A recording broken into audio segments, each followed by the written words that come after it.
Welcome to Philosophy, the Art of Life.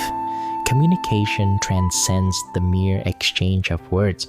It is the invisible bridge connecting hearts and minds, shaping our relationships, and influencing our understanding of the world.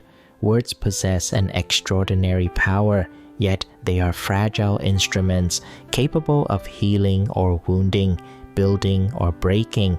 How often do we speak in haste, only to regret our words later, or remain silent, allowing unspoken truth to corrode trust and clarity? The art of meaningful communication hinges not merely on what we say, but how and when we choose to say it. Today, we'll delve into the delicate balance between timing and intention, two forces that can either amplify our message or distort it entirely. Let us begin with timing, a nuanced element that serves as the rhythm of effective communication. Take the story of Master Chen, a revered martial arts teacher known for his wisdom and composed demeanor. Among his students was a spirited yet impulsive young man named Kai. Gifted with natural talent, Kai excelled in technique, but often allowed his emotions to overshadow his discipline. One afternoon, after losing a sparring match, Kai stormed away from the training ground, frustration etched on his face. Master Chen observed but refrained from intervening immediately.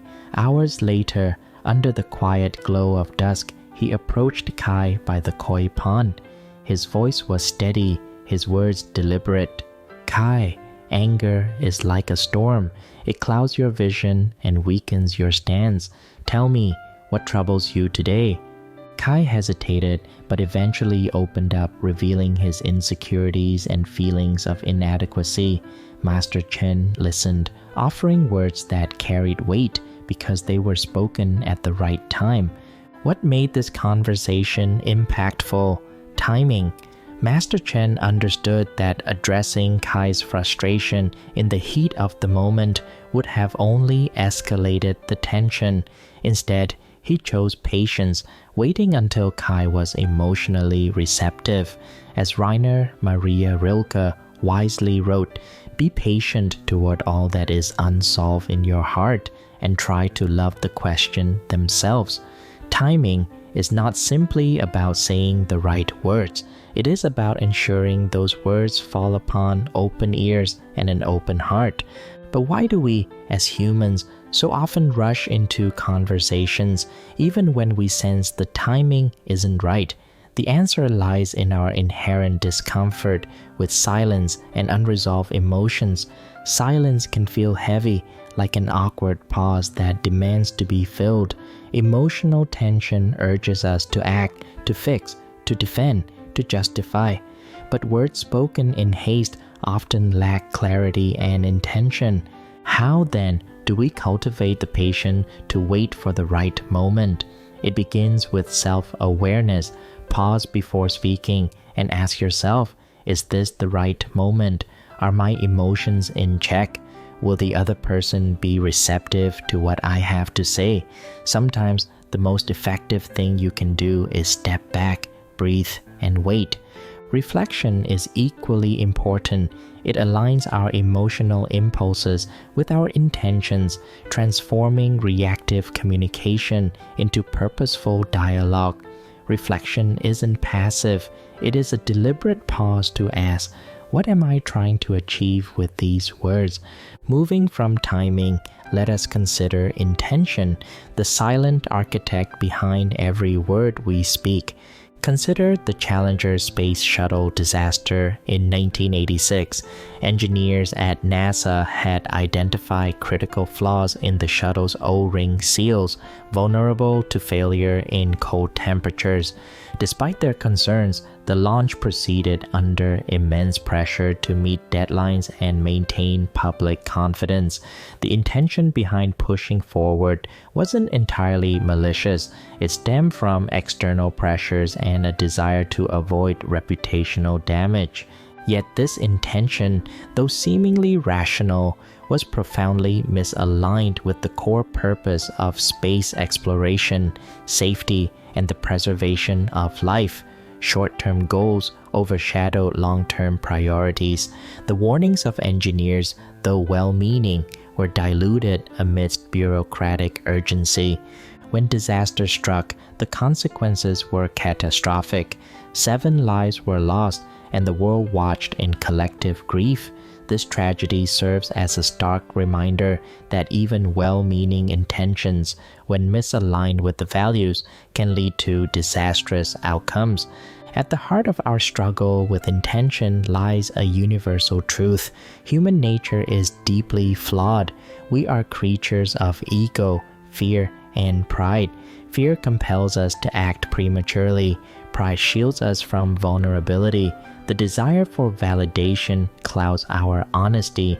These raw emotions, when unchecked, distort our words and motives, often causing harm both externally in our relationships and internally within ourselves.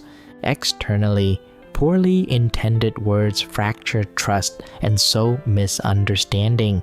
Internally, they leave behind guilt, regret, and a lingering sense of disconnection. Over time, these patterns of miscommunication erode our confidence and hinder our ability to engage in meaningful dialogue.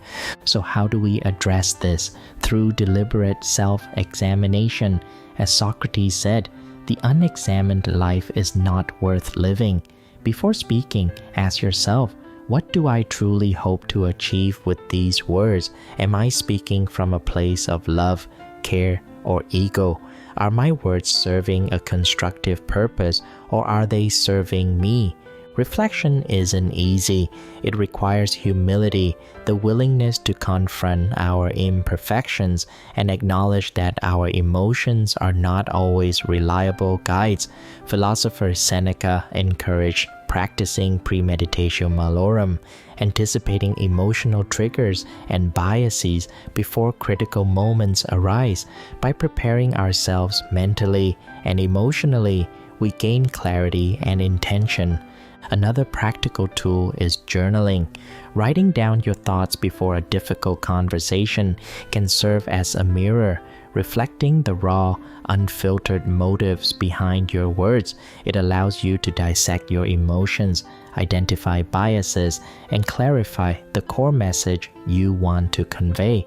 This practice transforms fleeting, chaotic thoughts into focused intentions, stripping away unnecessary emotional noise. Likewise, active listening is not merely about hearing words, it is about absorbing their meaning with curiosity and empathy. It requires you to silence your internal dialogue, set aside assumptions, and offer your full attention to the speaker. When we listen actively, we step into the other person's perspective, creating space for trust, vulnerability, and mutual understanding. In doing so, we not only hear what is being said, but also what is left unspoken, revealing the intention behind the words. Together, journaling and active listening create a cycle of introspection and connection. One prepares your internal world, and the other opens a bridge to someone else's. Both are essential tools for mastering the art of meaningful communication. In the end, the harmony between timing and intention isn't about perfection, it's about awareness, patience, and purpose. True connection happens when we pause, reflect, and align our words with clarity and authenticity. Whether through journaling, active listening, or honest self-examination, we refine our intentions and create conversations that heal, inspire, and build trust. Communication isn't just about speaking, it's about understanding and being understood. Thank you for joining me on Philosophy, the Art of Life. Share your thoughts below, like, subscribe, and join me next time as we continue exploring the art of living meaningfully. Until then, take care and speak with purpose.